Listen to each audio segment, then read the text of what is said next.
Hi everyone, and welcome back to my channel, Live, Eat and Heal. If you are new, my name is Daina and I am the author of the book Live, Eat and Heal, the way nature intended. It is available on Amazon as an ebook and as a paper book. It's based on my personal journey from sickness to health, my experience as an intensive care nurse for 35 years, and what I used to share with my patients, the advice I used to give them, my journey as a patient for 10 years when I was on a cocktail of medication, and how I eventually managed to kick lupus out of my system. Today, I'm going to talk about chapter 5.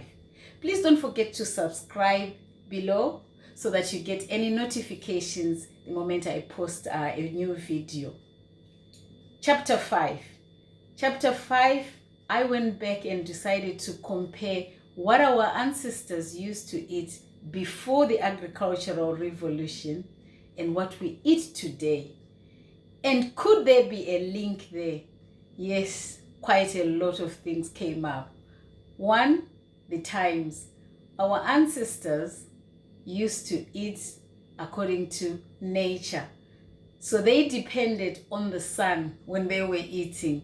So sunrise, they would wake up in the morning in the cave, go and hunt for food, and they would not just leave the cave and find the ripe mango tree next to them or find an animal for them to slaughter. No, at times they had to walk miles on end before they can get any food. So they lived through periods of famine and feast. And do we do the same now? Totally the opposite. We are always feasting. We eat 3 meals a day and maybe 3 snackings in between. So that's a total of 6 meals. And sunset, for our ancestors, that signaled the end of all meals, because there was no way they would be eating in the cave. It was dark, they had no storage, so sunset signaled the end of all meals. But with us, we can eat as much as we want and as late as we want, because there's corner shops available, mega shops available, some of them 24 hours, hotels, home delivery. You're watching a movie, you just phone the home delivery, and the next thing you have something delivered and you're having your meal, and it's midnight. You are a student, maybe you're studying for your exam, 2 a.m. Anytime we can have food. So we're not going through episodes of feasting and famine. So that is one hurdle where we've actually diverted from our ancestors. So the times, and then the next thing, the food. What is the food our ancestors used to eat? When I looked at the food, we basically ate the same foods which our ancestors used to eat. The only difference that comes is our food is processed. It's got so many additives in them. I spoke about them in the last video: MSG, nitrates, sulfites, sodium benzoate, carrageenan, artificial color, artificial flavor. There's just so many of them, so many of them. Some of them you actually hold a packet of food and you read from top to bottom, and there's like 10, 12, 15 ingredients in there. And most of them are chemicals because we're trying to get them to last. But with our ancestors, to preserve them, they only had to dry them, and they would dry them with salt. And that was all they could do. But no, because of the advancement, we can do all those things. So again, that's another hurdle which we face. So 2 hurdles I've told you about. The third one is the trade. Trade is a good thing in technology. Now we've got, globally, we trade with each other. Mangoes are galore in the UK. You can have mangoes from the 1st of January to the 31st of December. But these fruits were meant to be seasonal for our ancestors. The moment the season was over, that fruit would disappear from the face of the earth, but not to be because of the 4 agricultural revolutions we've been through. The Neolithic Revolution, the Second Revolution, the Green Revolution, and the Digital Revolution, which we are in right now. So you can imagine, Our ancestors, the moment that fruit tree was gone, it was gone until the following year. But we have that luxury to be eating these fruits every day, 10 times a day, 365 days a year. And the question is, we are part of nature. So is that serving us a good reason? Because we're not now synchronizing with nature. There was a reason why these fruits would come for a certain time for us humans to eat. And there was a reason why they disappeared from the face of the earth from us. But now we can have them every day. So we've lost seasonality. And what else happens with these fruits? I'm just giving fruits as an example, but it applies to most plants really.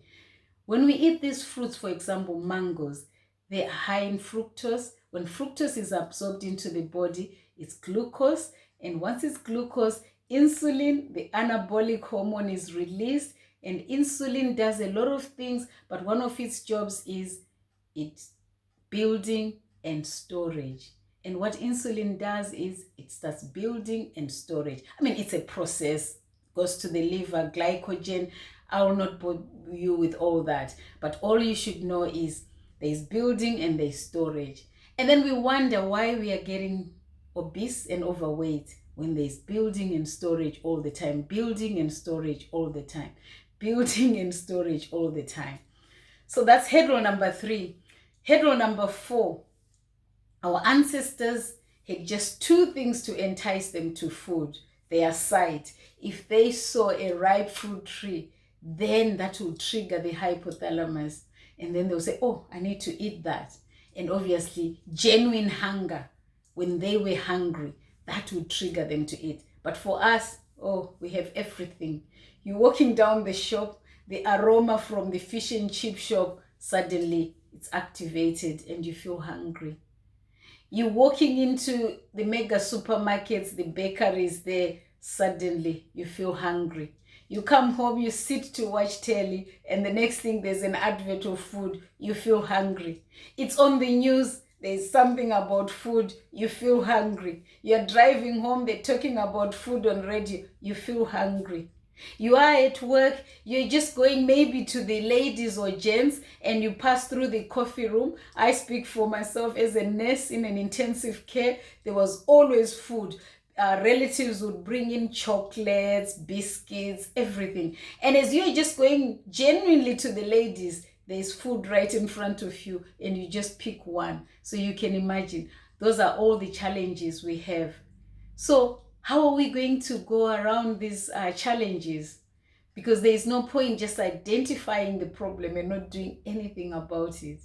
So what I actually realized in my journey is we need to retrain the brain so that it associates food, real natural food. Hunger is associated with real natural food. So we need to be shopping for natural food. And then we get used to that. We have to be cooking real natural food in its natural form. And once we get used to that, then our mind will associate healthy, natural food with hunger, not just anything you see. Isn't that amazing that we can actually retrain our body? So this is what I talk about in chapter 5, where I compare how our ancestors used to eat pre-agricultural and how we eat now post-agricultural, after we've gone through 4 agricultural revolutions. I'm not demonizing the revolutions. They were a good thing, but obviously they came with their side effects as well. Like anything else, it was a good thing. The invention of fire was such a good thing. Our ancestors kept warm, and that's when we started eating. But also, let's not forget that the very same fire has actually cost lives. People have died either by accident or by arson. So this is the same thing with the 4 agricultural revolutions which happened. So what we can do is, we cannot go back and live in the caves anymore, but we can bring the caves into our lives, and that's shopping for real natural food and just keep it simple. And when we keep it simple, our bodies love it, our gut love it, our brain love it, our skin loves it. You should have seen me in my early 30s. My skin was gone. The butterfly rash was just so nasty. I was bald, but just eating natural food See the transformation. Let food be thy medicine and medicine be thy food. Remember to eat well, to live healthy. Bye.